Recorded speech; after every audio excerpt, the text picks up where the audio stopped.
नमस्कार, मैं हूं आपके साथ प्रदीप आजाद और खास बात में आपका स्वागत है। दोस्तों, आज खास बात में एक मुद्दा जो हमारा बेहद अहम है कि राजस्थान में जिस तरह से कोरोना के मामले लगातार बढ़ते जा रहे हैं और उसके बाद राजस्थान के 3 शहरों को अब रेड जोन में दाखिल कर दिया गया है और जिनमें जयपुर भी शामिल है, राजस्थान की राजधानी जयपुर। हालांकि राजस्थान में आज से नई गाइडलाइंस की शुरुआत हो चुकी है। सरकार ने जो ऐलान किया था उसकी शुरुआत आज से है, लेकिन किस तरीके से कंप्लीट इस गाइडलाइन का ट्रीटमेंट होगा, किस तरीके से पालन होगा, क्या लोगों को करना है, क्या लोगों को नहीं करना है और किस तरह का ध्यान रखना है, इन तमाम मुद्दों पर बातचीत के लिए हमारे साथ मौजूद हैं जयपुर के additional police commissioner Haider Ali ji. Sir, आपका बहुत बहुत स्वागत है हमारे साथ जुड़ने के लिए। नमस्कार। नमस्कार प्रदीप जी। सर, सबसे पहला तो एक चिंताजनक बात यह कि जयपुर भी राजस्थान में रेड जोन की कैटेगरी में शामिल हो चुका है। तो जाहिर सी बात है कि सरकार और खासकर पुलिस प्रशासन के लिए बेहद अहम चुनौतियां सामने हैं।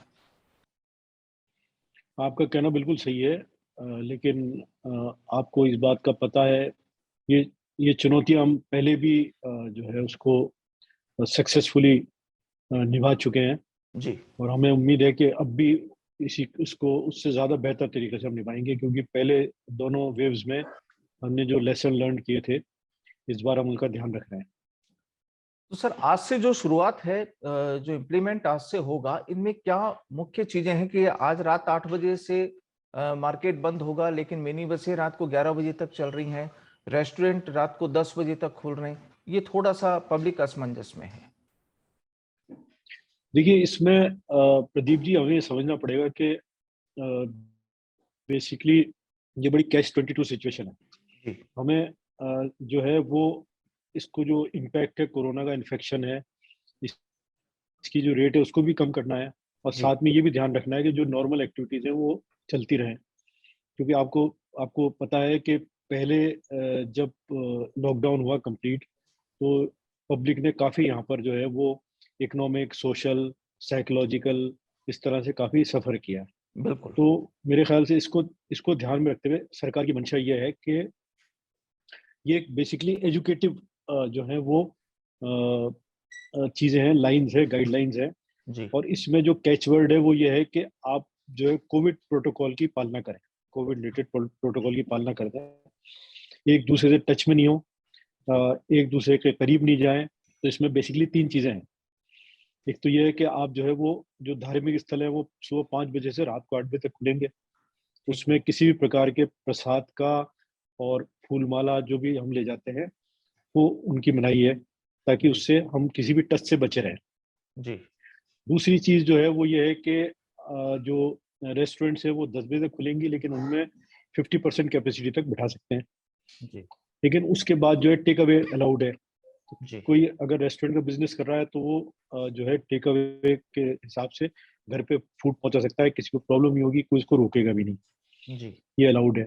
11 बजे बाद जो ये जन अनुशासन कर्फ्यू है, जी, इसको अगर हम इसको एनालाइज करें तो हम पाएंगे कि जो बेसिकली जो काम करते हैं या जो अपने काम से या किसी ज़रूरी काम से या अपने रोजगार के हिसाब से बाहर निकल रहे हैं, वो निश्चित रूप से बाहर निकलें, लेकिन अपना सावधानी बरतें।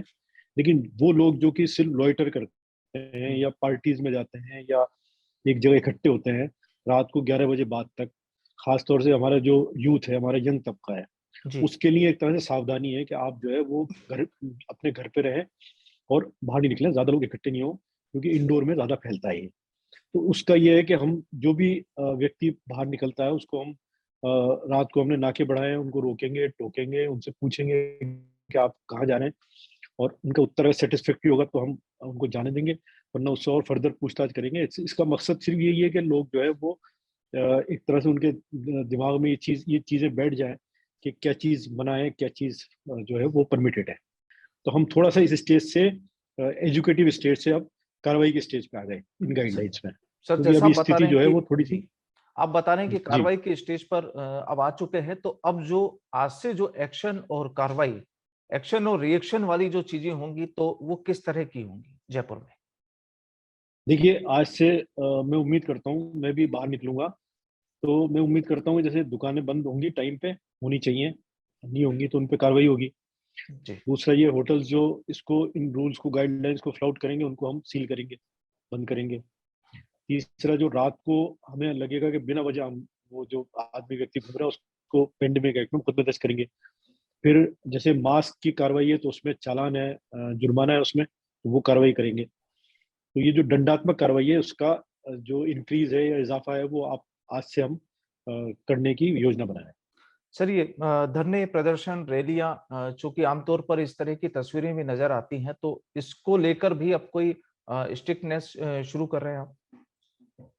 ये परमिशन हम नहीं दे रहे किसी को भी। जी। और जो शहीद स्मारक पे यहाँ पर धरने थे जो कई दिन से चल रहे थे, उनको हमने या तो वो वार्ता के द्वारा उठ गए या हमने उनको उनके खिलाफ मुकदमे दर्ज किए, क्योंकि अब जो है वो एक निश्चित जो संख्या है उससे ज्यादा बैठना जो है अलाउड नहीं है।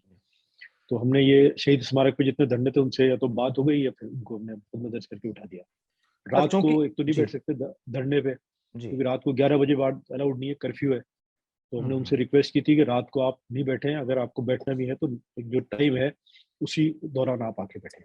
और संडे संडे को टोटल आप ने कर्फ्यू ये रखा है, तो ये संडे वो, को वो टोटल स्ट्रिक्टनेस होगी संडे को? जी स्ट्रिक्टनेस स्ट्रिक्टनेस तो अच्छा, इट इज दूसरा। Just like curfew. जी। एक, चूंकि अब मकर संक्रांति, लोहड़ी का पर्व भी है, तो इसको लेकर भी क्या कोई तैयारियां हैं कि लोग अपना एक प्रोग्राम मना सकें, त्योहार मना सकें, और कोई नियम वगैरह भी ना टूटे?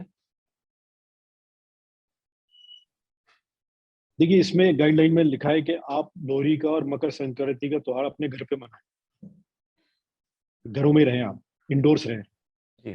तो ये हम हमें इस चीज को मानना पड़ेगा या उसको चीज को आत्मसात करना पड़ेगा कि मैं ज्यादा इसमें फिलोसफिकल नहीं हो रहा कि खुशी अपने अंदर ही है, लेकिन खुशी जो है अपने अंदर नहीं है तो अपने घर में तो है ही।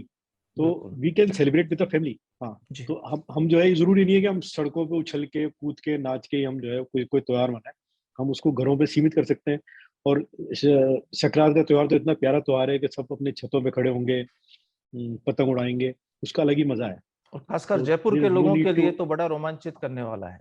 हाँ, जयपुर के लोगों ने एक नॉस्टैल्जिक सा फीलिंग आती है कि जी। आप सब कि आप छतों पे खड़े हैं पतंग उड़ा रहे हैं, उसके लिए कोई मना ही नहीं है। जी। अच्छा, ये शादी समारोह वगैरह को लेकर भी एक नए नियम लागू किए गए हैं, तो उनकी पालना जी के लिए जी। किस तरीके से आप वॉच रख रहे हैं? ये क्लियर है कि वो जो है पहले अप्लाई करेंगे, और अप्लाई करेंगे उसके बाद वो वीडियोग्राफी करेंगे। हम्म। और ये सूचना मिलती है कि ज्यादा अगर लोग हैं तो उन पे 10,000 का जुर्माना भी हो सकता है, या फिर वो मैरिज हॉल को सील भी कर सकते हैं। और एक अहम, तो सबसे मुझे बड़ी उम्मीद है कि चीज, जी सबसे अहम चीज जी। ये कि जो लोग इनमें शामिल होंगे उनको दोनों डोज लगी होनी चाहिए, उसकी जांच भी आप करेंगे? हाँ, दोनों डोज लगी होनी चाहिए। ये सब चीज हमारे जो है वो जो इलेक्ट्रॉनिक हमारे पास गैजेट है उसमें बंद है, और वो जो ऐप है उससे भी निकाल सकते हैं। तो जी। ये सब चीजें देखिए, ये खुद के फायदे के लिए नहीं खुद है। के मतलब फायदे। हम सोचेंगे हम किसी को धोखा दे रहे हैं, तो किसी को धोखा नहीं दे रहे, हम खुद को धोखा दे रहे बिल्कुल। यहाँ दरअसल देखा जाए तो फाइनली ये है कि औरों के लिए नहीं, खुद के लिए भी यहाँ पर आपको अवेयर रहना पड़ेगा। और लास्ट में ये कि क्या कोई एक्स्ट्रा फोर्स वगैरह भी आप लोगों ने जयपुर कमिश्नरेट में यहाँ पर तैनात की है? हैं।